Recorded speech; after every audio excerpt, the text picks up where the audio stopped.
ഞാനൊരു ഫംഗ്ഷന് പോയപ്പോൾ അവിടെ നിന്ന് അടിച്ചു മാറ്റിയതാണ് കേട്ടോ ഈ ടർട്ടിൽ വെയിൻ. ഇതിനെ മണ്ണിലാക്കാൻ ടൈമില്ലാത്തതുകൊണ്ട് ഞാൻ വെള്ളത്തിൽ മുക്കി വെച്ചേക്കായിരുന്നു കേട്ടോ. പക്ഷെ ഞാൻ ഇതിനുള്ള സാധനങ്ങളൊക്കെ അറേഞ്ച് ചെയ്തിട്ടുണ്ടായിരുന്നു.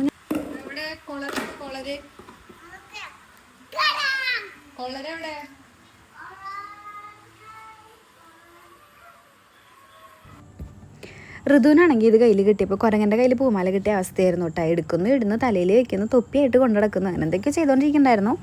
അങ്ങനെ ഞാനും എൻ്റെ കുഞ്ഞു വേതാളും കൂടിയിട്ട് ഇതിനെ മണ്ണിലാക്കാനുള്ള പരിപാടിയിലാണ് കേട്ടോ. കുട ഒരു ധൈര്യത്തിന് കയ്യിൽ വേണം എന്നുള്ളൂ. തല മൂടുണ്ടായിരുന്നില്ല. പിന്നെ ഞാൻ ചീത്ത പറഞ്ഞപ്പോഴാണ് തലയൊക്കെ മൂടിയത്. പക്ഷെ അവളത് മറന്നിട്ട് പിന്നെയും തലയിലും കുട എടുക്കുന്നുണ്ടായിരുന്നു കേട്ടോ. അങ്ങനെ കുറച്ച് പേർക്ക് ഞങ്ങൾ മഴയൊക്കെ ആസ്വദിച്ച് നിന്ന് മണ്ണ് ഇറക്കാൻ പോയിട്ടുണ്ടായിരുന്നു. വീഡിയോഗ്രാഫറായിട്ട് ഞാൻ ചേട്ടനെ വിളിച്ചിട്ടുണ്ടായിരുന്നു കേട്ടോ. ആൾക്കിൽ താല്പര്യമൊന്നും ഉണ്ടായിരുന്നില്ല. പിന്നെ ഞാൻ നിർബന്ധിച്ച് പിടിച്ചു കൊണ്ടുപോയതായിരുന്നു കേട്ടോ. നല്ല രസമുണ്ടായിരുന്നു കേട്ടോ മഴയത്ത് ഇങ്ങനെ നിന്ന് മണ്ണ് മാന്തി കളിക്കാനായിട്ട്. ഇവിടെ ആണെങ്കിൽ ഓൾറെഡി JCB ഒക്കെ വന്നിട്ട് ക്ലീൻ ചെയ്ത് കിടക്കുന്ന കാരണം മണ്ണ് അധികം മാന്താൻ ബുദ്ധിമുട്ടുണ്ടെന്ന് വന്നിട്ടുണ്ടായിരുന്നില്ല. ഞങ്ങൾ ഈ കുളരി വെച്ചിട്ട് അഡ്ജസ്റ്റ് ചെയ്തിട്ട് വേഗം എടുത്തിട്ടുണ്ടായിരുന്നു. പിന്നെ ഋതുവിന് മാന്തണം എന്ന് പറഞ്ഞപ്പോൾ ഞാൻ അവളുടെ കയ്യിൽ കൊടുത്തു. പക്ഷെ ആൾക്ക് പറ്റുന്നുണ്ടായിരുന്നില്ല. പിന്നെ ഞാൻ തന്നെ അത് വാരിയിട്ടുണ്ടായിരുന്നു കേട്ടോ. അപ്പം ഞങ്ങൾ ചെടി നടാനുള്ള മണ്ണൊക്കെ എടുത്തത് വീട്ടിലേക്ക് എത്തിയിട്ടുണ്ടായിരുന്നു കേട്ടോ. പക്ഷേ എൻ്റെ ഋതുമ്പോൾക്ക് അതൊന്നും നിറയ്ക്കാനായിരുന്നു. അങ്ങനെ ഞാനും എൻ്റെ ഋതുപ്പെണ്ണും കൂടിയിട്ട് 2 ചട്ടിയിൽ അത്യാവശ്യം നല്ല മണ്ണൊക്കെ നിറച്ചിട്ടുണ്ടായിരുന്നു കേട്ടോ.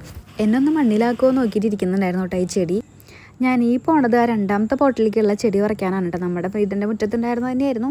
അതിപ്പോഴത്തെ റോഡിൻ്റെ സൈഡിലേക്ക് കുറച്ച് പടർന്ന് പോയിട്ടുണ്ടായിരുന്നു കേട്ടോ. അപ്പോൾ ഞാൻ അത് കുറച്ച് പോയിട്ട് പറിച്ചിട്ടുണ്ടായിരുന്നു.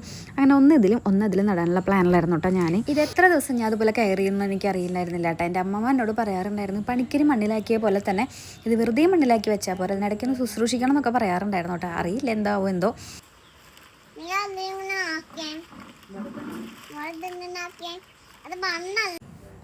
ഋതുമോള് പിന്നെ എന്തൊക്കെയോ ചോദിച്ചുകൊണ്ടിരിക്കുന്നത്, എന്തിനാ അമ്മ അങ്ങനെ കാണിക്കുന്നത്, മണ്ണല്ലേ അതല്ലേ ഇതല്ലേ എന്നൊക്കെ. അവളെപ്പോഴും അങ്ങനെയാണ് കേട്ടോ. അവൾക്ക് ഒരു ക്വസ്റ്റ്യന് പിന്നെ 100 ക്വസ്റ്റ്യൻ വരാറുണ്ടായിരുന്നു.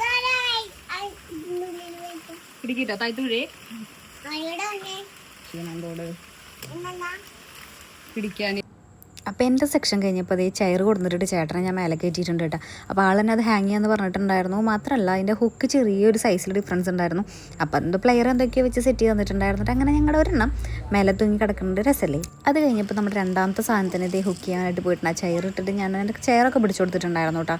അങ്ങനെ അതേ സെക്കൻഡ് വൺ ഞങ്ങൾ ഹാങ് ചെയ്തിട്ടുണ്ടായിരുന്നു. എന്തോ ഭയങ്കര ഒരു സന്തോഷം. നല്ല മഴയായിരുന്നു കേട്ടോ. അത് കഴിഞ്ഞപ്പോൾ പിന്നെയും അപ്പോൾ നല്ല രസമുണ്ടായിരുന്നു ഇങ്ങനെ മഴയത്ത് ഇങ്ങനെ കിടക്കുന്നത് കാണാൻ. പിറ്റേ ദിവസം ഞാൻ ഡ്യൂട്ടി കഴിഞ്ഞ് വന്നപ്പോൾ കണ്ട കാഴ്ചയായിരുന്നു കേട്ടോ. അത് കയറുമ്പോൾ ഈ ചെടി ഞണ്ടി കിടക്കുന്നുണ്ട്. ഇത് താഴെ വീണു. അതെന്താ ഉണ്ടായ, ഞാൻ ഇവരെന്നെ കുറച്ച് ചീത്ത പറഞ്ഞോട്ടോ, നിങ്ങൾ തട്ടിക്കളഞ്ഞതാന്നൊക്കെ പറഞ്ഞിട്ട്.